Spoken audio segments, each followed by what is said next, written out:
आप सभी का आज की इस क्लास में स्वागत है। आज हम सीखेंगे प्रश्नावली 4.3 का 9वां प्रश्न है।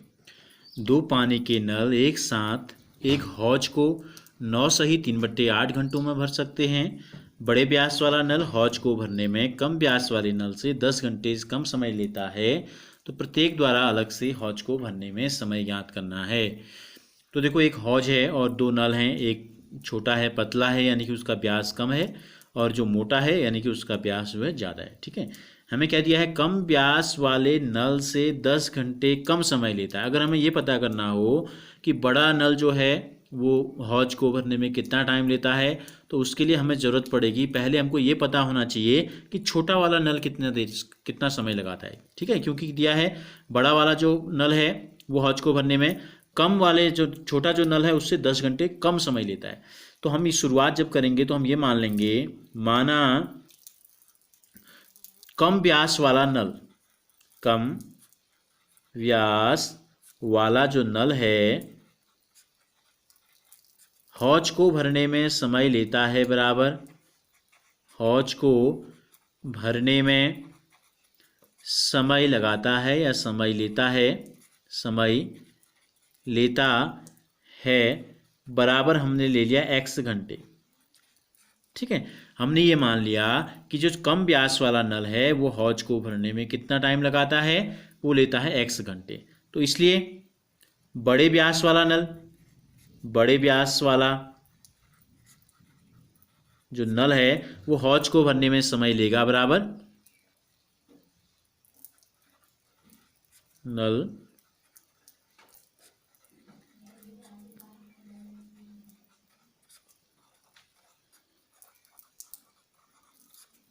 कितना लेगा, 10 घंटे कम समय ले रहा है, यानी कि x से 10 कम कर देंगे, इतना घंटा समय लगाएगा। अब हमसे क्या कहा गया, अगर दोनों एक साथ खोल दें तो हौज को 9 सही 3/8 घंटों में भर देते हैं। तो अब हम ये निकालेंगे कि दोनों को एक साथ खोलना है। तो पहले तो ये निकालेंगे कि देखो, ये जो लेता है x घंटे ले रहा है, तो x घंटे में भरता है ये हौज को, तो 1 घंटे में कितना भाग भरेगा। तो हम ये निकालेंगे, 1 घंटे में, 1 घंटे में छोटे व्यास वाले नल द्वारा भरा गया भाग। क्या निकालेंगे, हम निकालेंगे 1 घंटे में छोटे व्यास वाला नल कितना भाग को भरेगा। तो देखो कितने घंटे लगा रहा है, x घंटे लगा रहा है। हम यहाँ पर समझते हैं, ये समझिए आप, ये हौज है माना, ठीक है, और इसको भरने में अगर कोई नल 4 घंटे लगाता है, कितना टाइम लगाया, एक नल ने लगाया, ये नल है, इसने जब पानी इसमें गया तो 4 घंटे लगे।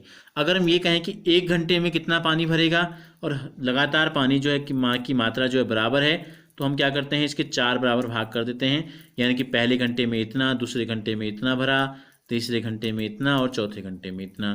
तो ये जो भाग है पूरे का, 1 घंटे में 4 घंटे अगर लग रहे हैं तो 1 घंटे में कितना भाग है, 1/4 भाग। तो इसी प्रकार अगर x घंटे लग रहे हैं तो 1 घंटे में कितना भाग भरेगा, 1/x भाग। इसी प्रकार 1 घंटे में बड़े व्यास वाला नल, बड़े व्यास वाले नल द्वारा भरा गया भाग कितना हो जाएगा, ये कितना टाइम लगाता है, x ऋण 10 घंटे लगा रहा है, तो 1 घंटे में x ऋण 10, 1/x ऋण 10 भाग। अगर दोनों नलों को एक साथ खोल दें, अगर दोनों को एक साथ खोल दें तो दोनों नलों द्वारा 1 घंटे में भरा गया भाग, 1 घंटे में टंकी का या हौज का कितना भाग भरते हैं, दोनों को क्या करेंगे, जोड़ देंगे। भाई छोटे नल ने इतना पानी भरा, इतना हिस्सा भरा, बड़े ने इतना, तो कुल कितना हो जाएगा, 1/x धन 1/x ऋण 10, इतना भाग हो गया। ठीक है, अभी हम इसको ऐसे ही रहने देते हैं, या करना चाहें तो हल करना चाहें तो इसको हल भी कर सकते हैं। क्या करेंगे, लॉस पर ले लेंगे x और x ऋण 10 का। ठीक है, ऊपर क्या हो जाएगा, x को हमने x ऋण 10 से हर को गुणा किया, तो अंश को भी हम क्या करेंगे, x ऋण 10 से गुणा करेंगे, और इसको x से गुणा किया तो अंश को भी x से गुणा करेंगे। कितना हो जाएगा, x में x जोड़ेंगे 2x ऋण 10 बट्टे एक्स, एक्स ऋण 10, इतना भाग दोनों नलों ने 1 घंटे में भरा। अब प्रश्न ये कहता है कि 9 सही 3/8 घंटे में अगर दोनों नलों को एक साथ खोलते हैं तो इतने टाइम में जो है ये हौज को भर देते हैं। तो यानी कि हौज को भरने का मतलब पूरा हौज भर गया, इसका मतलब क्या है? इसका मतलब ये है कि पूरे का पूरा एक भाग, जैसे कि हमने चित्र बनाया 4 घंटे में पूरा टैंक भर रहा है, तो पूरे का मतलब क्या है? पूरा एक भाग है। ठीक है, तो इसलिए हम क्या करते हैं, 9 सही 3/8 यानी कि 9 सही 3/8, इसको हम क्या लिखते हैं? इसको हम कहते हैं 8 नम 72, 72 में 3 जोड़ेंगे तो आएगा 75 भागा 8 घंटे में। भाई दोनों नल 1 घंटे में इतना भरते हैं, तो दोनों नल 75/8 घंटे में दोनों नलों द्वारा भरा गया भाग कितना होगा? दोनों नलों द्वारा भरा गया भाग कितना हो जाएगा? 1 घंटे में इतना है तो 2 में कितना होगा? इसका दुगुना। 3 घंटे में इसका 3 गुना, 4 घंटे में इसका 4 गुना, इतने घंटे में इतना गुना, यानी कि 75/8 गुणा 2x ऋण 10 भागा x, x ऋण 10, इतना भाग। अब प्रश्न ये कहता है कि प्रश्नानुसार इतने घंटे तक जब दोनों नल खुले रहे तो टैंक पूरा भर गया, हौज जो है पूरा भर गया। यानी कि पूरा भरने का मतलब क्या है? पूरा भरने का मतलब है पूरा का पूरा एक भाग। तो इतना भाग जो है, इतना भाग हमने यहाँ लिखा है, ये भाग क्या हो गया? पूरा एक के बराबर है। प्रश्न के अनुसार टैंक पूरा भर गया। अब इसको हल कर लेते हैं, इसके नीचे कुछ नहीं है, 1 ले लेंगे, बजगुणन कर देते हैं ऐसे। ठीक है, ये हो गया 8x, 8x को अंदर गुणा कर देते तो 8x की घात 2, 8x की घात 2 ऋण 8x को 10 से गुणा करेंगे तो 10 अट्ठे 80x हो गया, बराबर इसको 75 से गुणा करना है, इन दोनों को करेंगे 75 दूनी 150 x और ऋण 75.750। ठीक हो गया। हमने क्या किया, अंश को भी गुणा कर दिया, हर को भी पूरा हल कर लिया, फिर इनको 1 से गुणा कर दिया, तो हमको ये प्राप्त हो गया। अब हम क्या करेंगे, 8x की घात 2 ऋण 80x धन 150 को यहाँ लाएंगे तो ऋण 150x हो जाएगा, और ऋण 750 को यहाँ लाएंगे तो ये हो जाएगा धन 750 बराबर 0। अब क्या करते हैं, 8x की घात 2, ये दोनों समान पद हैं तो आपस में जुड़ जाएंगे। ऋण 80 और 150 को जब हम जोड़ेंगे तो कितना आएगा? 230x आ जाएगा, और धन 750 बराबर 0। तो हमको क्या प्राप्त हो गया? हमको एक द्विघात समीकरण प्राप्त हो गया। इन तीनों में किसी का भाग जाता है तो भाग दे देते हैं, तीनों में 2 का भाग जा रहा है, पूरे समीकरण में हम क्या करेंगे, 2 का भाग दे देंगे, और सरल करने के लिए इसको अगर जाता है तो दे देना है। तो क्या हो गया, 2 चक्को 8, 2 से भाग देंगे 2 एकम 2, 2 एकम 2, 2 पंजे 10, और 2 3 6, 2 सत्ते 14, 1 बच गया, 2 पंजे 10 बराबर 0। तो 4x की घात 2 ऋण 115x धन 375 बराबर 0 जो है हमको ये प्राप्त हो गया। अब हम क्या करेंगे, इस द्विघात समीकरण को हम क्या करेंगे, किसी भी एक विधि से हल कर लेंगे। तो a के स्थान पर क्या है, 4 है, a बराबर है 4, और b का मान है 115 b ऋण में, और c का जो मान है वो है 375। ठीक है, क्या करते हैं, a और c को गुणा करते हैं, a का मान है 4, c का मान है 375। क्या कर लेंगे, इनके गुणनखंड कर लेंगे। देखो 4 को हम लिख सकते हैं 2 गुणा 2, 375 को क्या लिख सकते हैं, 3 का भाग जाता है इसमें, 3 125 बार, और 125 को लिख देंगे 5 गुणा 5 गुणा 5। ठीक हो गया। अब हमें क्या करना है, a और c के ऐसे 2 जोड़े बनाने हैं कि जिनको जोड़ के या घटा के कितना लाना है, 115 हमको लाना है। तो क्या करते हैं, देखो 5 गुणा 5, 5 50 25, 5 गुणा 5 25, 25 दूनी 50, 50 दूनी 100, इन चारों को एक साथ लेंगे तो क्या बच जाएगा, दूसरा 3 पंजे 15, एक बच आया 100, और एक आया हमारा, एक आया 100 और एक आया 15। दोनों को जब गुणा करते हैं तो क्या आता है, गुणा करेंगे तो आएगा आपका ये इसके बराबर आ जाएगा। ठीक है, 4 गुणा 375 के बराबर आ जाएगा, और जब इन दोनों को जोड़ेंगे तो आ जाएगा 115 के बराबर।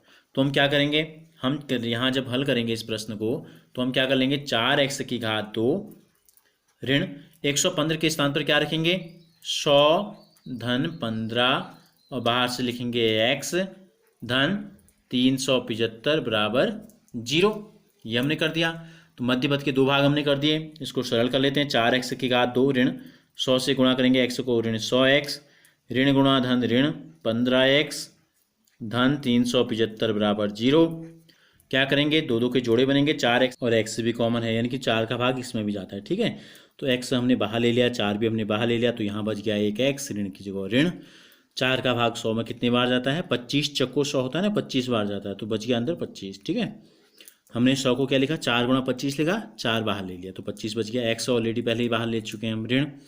इसी प्रकार ऋण जब हम बाहर कॉमन लेते हैं तो हमने आपको बताया सबसे पहला काम आपको क्या करना है, अंदर का जो चिन्ह है इसके उसको बदल देना, धन है तो ऋण, ऋण है तो धन, ये धन है तो हमने ऋण कर दिया। अब देखो 15 का भाग 375 में जाता है। ठीक है, तो क्या करते हैं, 15 को बाहर ले लेते हैं, x बच जाएगा, ऋण 15 का भाग कितने बार जाएगा, 15 दूनी 30, 7 बच गया, 7 और 5 75, और 15 पिजा हो जाए 75। अब देखो दोनों कोष्टक में क्या आ गया, x ऋण 25 आ गया, ऋण से पहले भी ऋण के बाद भी, तो x ऋण 25 दोनों में है, कॉमन ले लिया, यहाँ बच गया 4x और यहाँ बच गया ऋण 15 बराबर क्या है 0। अब दो संख्याओं को गुणा करके 0 कब आता है, या तो पहली संख्या 0 होगी, यदि x ऋण 25 का मान 0 है तो x बराबर कितना हो जाएगा 25, और यदि 4x ऋण 15 का मान 0 है तो 4x का मान हो जाएगा ऋण 15, वहाँ गया तो कितना हो जाएगा धन 15 हो गया, और 4 गुणा x 15 है तो x बराबर हो जाएगा 15/4। x क्या माना था हमने, घंटा समय था, तो x का मान आ गया इतना घंटा, 15/4, और एक आ गया x बराबर 25 घंटा। अब देखो हमने ये जो लिया था छोटे व्यास वाला नल लिया था, अगर हम इसको सरल कर दें 15/4 को, तो देखो ये होता है 4 3 12, या घंटे में निकाल लेते हैं, 12 3 बज गया, ऐसे लिख लेते हैं हम। ठीक है, अब ये छोटे व्यास वाला नल भर रहा है 3 घंटे में, तो हमसे कहा गया है कि बड़े व्यास वाला जो नल है वो 10 घंटे जल्दी भर रहा है। अब 3 घंटे से 10 घंटे जल्दी का मतलब क्या हुआ, तो ऋणात्मक संख्या आ जाएगी। अगर हम छोटे व्यास वाला तो 3 घंटे में से भर सकता है, लेकिन बड़े व्यास वाला जो है 3 से अगर हम 10 कम कर दें तो कितना आ जाएगा, 7, ऋणात्मक संख्या आएगी, ऋण 7 आ जाएगी, जो कि संभव नहीं है क्योंकि समय तो ऋणात्मक नहीं होगा। तो इसलिए इसको क्या करते हैं, इसको हम नहीं लेते हैं, ये मान्य नहीं है, हम लेंगे x बराबर 25 घंटे को हम ले लेंगे। ठीक है, ये असंभव लिख लें, या असंभव नहीं लिखेंगे तो ये जो है हमारा जो है इसको हम लिख देंगे मान्य नहीं है। ठीक है, मान्य नहीं लिख देंगे। अब x इसलिए जो हमसे पूछा था दोनों नल जो है अलग अलग कितना टाइम लेंगे, इसलिए छोटे व्यास वाला नल हौज को भरने में समय लेगा बराबर 25 घंटा, हौज को भरने में समय लेगा कितना, 25 घंटा, और इसलिए बड़े व्यास वाला नल कितना लेगा, क्या लिया था हमने माना था कि 10 घंटे कम, x ऋण 10 लिखा था हमने, तो x की जगह क्या आ गया 25, तो हम क्या लिख देंगे, यहाँ x की जगह 25 आ गया तो हम लिख देंगे 25 ऋण 10, 25 में से 10 घटाएंगे तो कितना आ जाएगा 15 घंटा। यानी कि बड़े व्यास वाला नल लेगा आपका 25 घंटा और छोटे व्यास वाला नल लेगा उस हौज को अलग से भरने में 15 घंटा। यही हमसे पूछा था। अगर आपको ये वीडियो अच्छी लगी तो इसे ज़रूर लाइक कीजिए और हमसे जुड़े रहने के लिए चैनल को सब्सक्राइब कर बेल आइकन को ज़रूर प्रेस कीजिए। और अगर आपने इससे पहले के वीडियोस नहीं देखे हैं तो जो लिंक आपको दिखाई दे रहा है क्लास 10 मैथ्स वाला, इस पर क्लिक कीजिए। और अगर आपने अभी तक चैनल को सब्सक्राइब नहीं किया है तो इस फोटो पे क्लिक कीजिए और चैनल को सब्सक्राइब कीजिए।